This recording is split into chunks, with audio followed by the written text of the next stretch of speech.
Hi friends, welcome to Marichu Kitchen&Vlogs. இன்னைக்கு நம்ம பார்க்க போற ரெசிபி திருநெல்வேலி ஸ்டைல் வெண்டைக்காய் புளி குழம்பு. இது ரெகுலரா எங்க வீட்ல செய்யற மாதிரி உங்களுக்கு செஞ்சு காமிக்கிறேன். இப்போ எப்படி செய்யலாம்ங்கறது பார்க்கலாம். அதுக்கு முன்னாடி நம்ம சேனலை நீங்க புதுசா பார்க்கறீங்கன்னா மறக்காம Subscribe பண்ணிக்கோங்க. ஃபர்ஸ்ட் கடாயை ஸ்டவ்ல வெச்சுக்கோங்க. கடாய் நல்லா காஞ்ச பிறகு 1 டீஸ்பூன் அளவுக்கு எண்ணெய் விட்டுக்கோங்க. அப்புறம் நான் 10 ல இருந்து 15 வெண்டைக்காய் எடுத்து வச்சிருக்கேன். இந்த மாதிரி கட் பண்ணி எடுத்துக்கோங்க. இத ஒரு 3 ல இருந்து 5 நிமிஷம் வரைக்கும் நல்லா வதக்கி விட்டுக்கோங்க.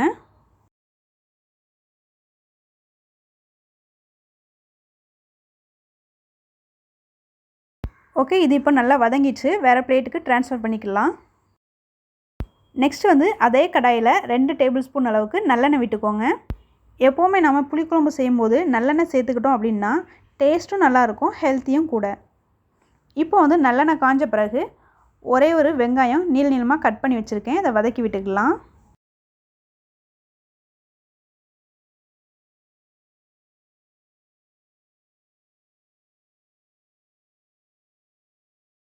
வெங்காயம் நல்லா வதங்கின பிறகு ஒரே ஒரு மீடியம் சைஸ் தக்காளி ஒன்று சேர்த்துக்கலாம். இதையும் இது கூடவே சேர்த்து வதக்கி விட்டுக்கலாம்.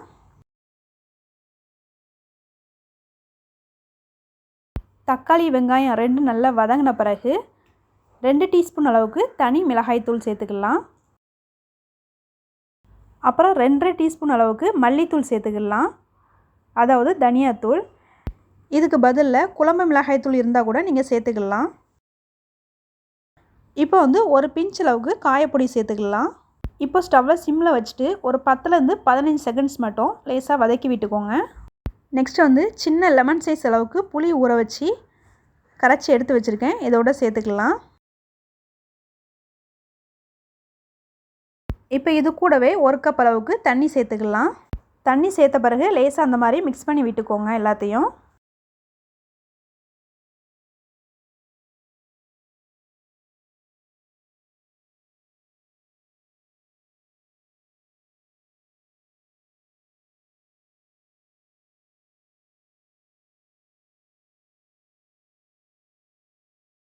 இப்போ இத ஒன்று போல mix பண்ணி விட்டாச்சு. பாருங்க, நான் இந்த அளவுக்கு தான் புளி எடுத்து வச்சிருந்தேன். இதை விட கம்மியா போட்டாலும் பரவாயில்லை, இதுக்கு அதிகமா போட வேண்டாம். ஏன்னா நம்ம ஏற்கனவே ஒரு தக்காளி வர சேர்த்திருக்கோம். இது கரெக்ட்டா இருக்கும் உங்களுக்கு. இப்போ இது கூட நம்ம வதக்கி வச்சிருந்த வெண்டைக்காயை சேர்த்துக்கலாம்.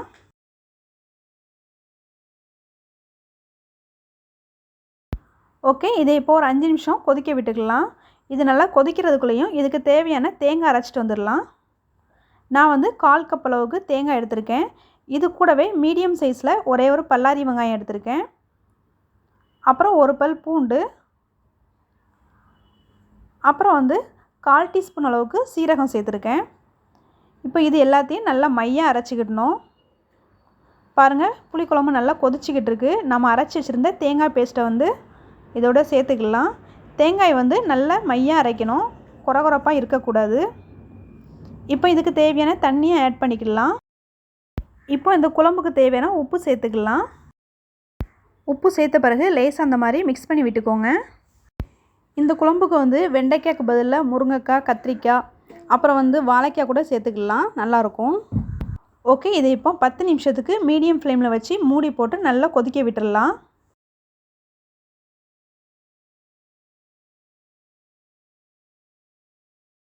பத்து நிமிஷத்துக்கு பிறகு திறந்து பார்த்துக்கலாம். பாருங்க, இந்த மாதிரி நல்லா எண்ணெய் பிரிஞ்சு நிற்கும். இப்போ இது ரெடி ஆயிடுச்சு. ஃபைனலாக இதை தாளித்து விட்டுக்கலாம்.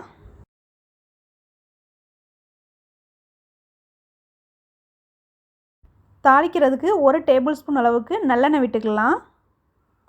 நல்லெண்ணெய் தான் நல்ல வாசனையாக நல்ல டேஸ்ட் நல்லாயிருக்கும், ஹெல்த்தியும் கூட. கண்டிப்பாக நீங்கள் நல்லெண்ணெயே சேர்த்துக்கோங்க. இன்னும் நல்லா காஞ்சதுக்கு பிறகு 1/2 டீஸ்பூன் அளவுக்கு கடுகு சேர்த்துக்கலாம். கடுகு நல்லா பொரிஞ்ச பிறகு 1 டீஸ்பூன் அளவுக்கு வெந்தயம் சேர்த்துக்கலாம். அப்புறம் ஒரு 3 சின்ன வெங்காயம் சின்னதாக கட் பண்ணி வச்சுருக்கேன்.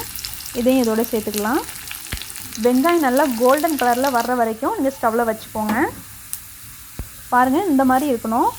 நெக்ஸ்ட் இது கூட கருவேப்பிலை சேர்த்துக்கலாம். கருவேப்பிலை சேர்த்த பிறகு லேசாக வதக்கி விட்டுக்கோங்க. இப்போ இதை புளிக்குழம்போடு சேர்த்துக்கலாம்.